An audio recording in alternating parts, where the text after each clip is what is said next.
Good morning to everyone. I'll present to you the work of the neural network to control a multiple angles kicker in RoboCup small size league. I'm Francisco Arthur Bonfim Azevedo, and the co-authors of this work are the master's degree student Daniela Vaccarini, Professor Max Massimo, and Professor Emilia Villani. First of all, I'll briefly present the small size league and the Android team. The small size league is a robot soccer competition of omnidirectional robots with matches of two teams of 6 robots for the Division B or 8 robots for the case of the Division A. Generally, the robots have 4 wheels with several little rollers that allow the omnidirectional motion of the robot. The vision system is made of cameras positioned on the center of the field and vision algorithms capable of identifying every robot due to a color pattern on the top of the robots. Important mechanisms present in almost every small-size league's robot are the dribbler, the kicker, and the ship kicker.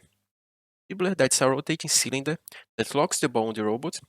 The kicker that kicks the ball, and a ship kicker that makes high kicks on the ball. Now about the Android team. We are a Brazilian team of robotics, composed mainly by students of ITA, Technological Institute of Aeronautics, and in the project of the new robot, we proposed a new mechanism, a curved kicking device, using a Geneva drive, as you can see here. And it is based in turning the kicker in a predetermined angle, allowing the robot to kick the ball in a direction different from the one it is facing. When you combine it with the dribbler, it's possible to make a curved kick, in which the ball makes an extremely unpredictable trajectory, making it almost uncontrollable, given that it's not yet widely used and difficult to model.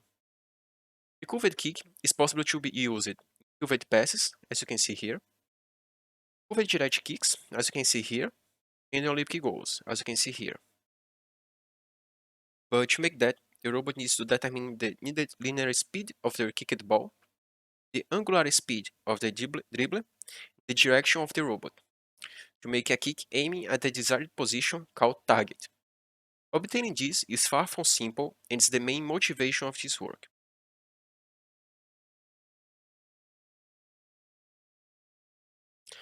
Begin the modeling of the problem, we need to model a phenomenon called rolling friction. That phenomenon occurs because in the point of contact between the ball and the carpet, the ball is not perfectly spherical, there is some deformation. Besides that, when the ball is kicked, it starts slipping, because of the high variation of its linear momentum in a small time instant. So that way, it slips in high speed until part of the kinetic energy is transformed in rotational energy, in part being lost due to friction. Starting the rolling movement, when it continues to lose its kinetic energy, now slower than before, until it stops. Here is illustrated the ball carpet interaction. Solving the movement equations of the ball, we obtain this equation. That is a nonlinear ODA, but may be solved numerically, with these initial conditions.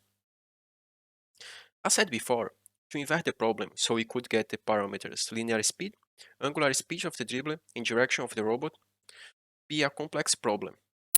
That motivated the usage of the neural network. As I said, we want to invert the problem, giving the coordinates of the target we want to reach with the ball. And then the network calculate the group of parameters, linear speed, rotation speed, and direction of the robot. A shallow neural network was proposed with a single hidden layer.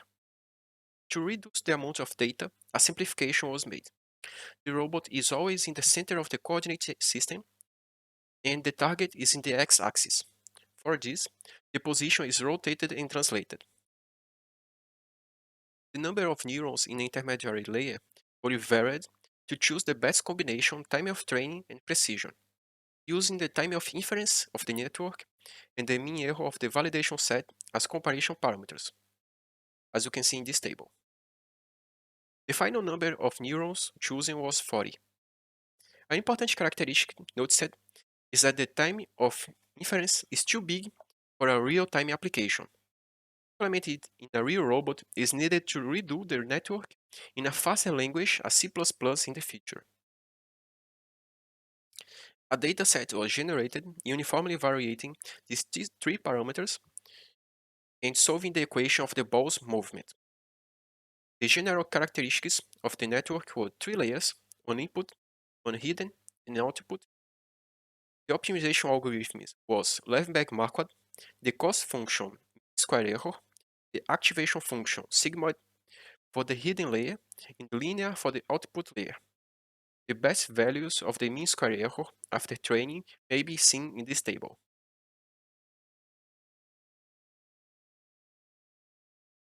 To validate the network, a set of simulations were made, calculating the error of the network in each iteration. The tolerance of 0.3 meters of distance between the ball and the target to consider this target hit. The position of the robot and the target were randomly generated, and a limitation of the mechanism was observed. When the target is too close to the robot, less than 2 meters, the ball usually does not hit the target. This is mainly because of the difficulty of generating data in this region, because of the limitations of the mechanism itself. Since the physical mechanism was not being manufactured and tested yet, and its limitation is not yet well known, we lack of requirements to make a refinement of the network. In future work, after a series of tests with the mechanism, this part will be refined to increase the precision of the network, specifically where the mechanism is effective. Here you can see the mean error of this validation. And here you can see how many times the balls hit the target. Here it's possible to see that the most errors occur because the target is too close to the robot. Now, I will show you some simulations of the neural network in action. First, for the Olympic goal,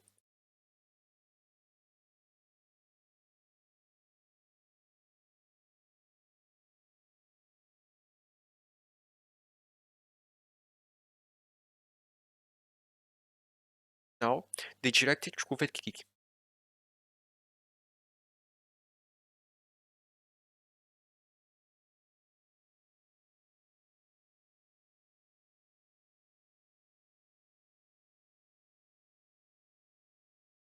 Finally, the curved pass.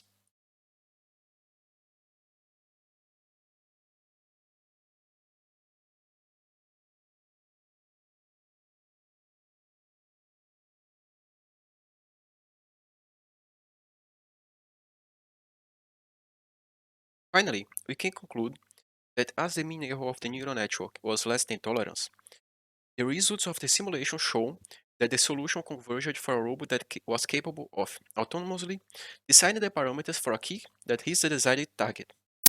And the limitation of the mechanism was identified when the target is too close to the robot. For the future works, we proposed the optimization of the code and implementation on the robot, followed by tests, the inclusion of a feature to evade defeating robots over the trajectory of the ball, make the neural network more robust, improving the training dataset, and test with the real mechanism to identify its physical limitations, include this on the model. These are the acknowledgements of this work. These are the reference of this presentation, and I would like to thank you all, and now it's time for questions.